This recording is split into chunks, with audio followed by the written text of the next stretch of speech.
Jetty policy काढली, लोक बोवाळ मारता.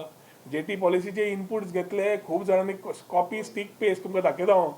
ही कंप्लेन आमचे सजेशन्स आयल्या पळय, good suggestion we will take, but it is surprising that many of those letters are just copy stick paste. म्हणजे एकट्यान बरयल्ली गजाल मातशी इंग्लिशीचे 2-3 वर्ड चेंज करून तीच टक टक टक तीच मागल्या, तेच मागणे, same separate letter is same stick paste. So कळटा की इंटेंट मनशाचो कितें आसा. आमी तुमकां क्लियर सांगल्यार रामपणकारा कडेन आमी पावत ना, फिशिंगे कडेन पावत ना, आमी पावता सांता मोनिका जेटी कडेन. सारकें आसा तुजें. आतां तूंच म्हाका विचारता थंय मॅच चल्ला म्हणून, तो मॅच जाग्यार घालपाक पॉलिसी न्ही रे. So let us get things right. I think we are moving the right direction. But important is ज्यो गजाल्यो जाता we are equally accountable to our people. आनी गोंयकारांक खंयच कमी न जाता. We will ensure that business goes well, but properly.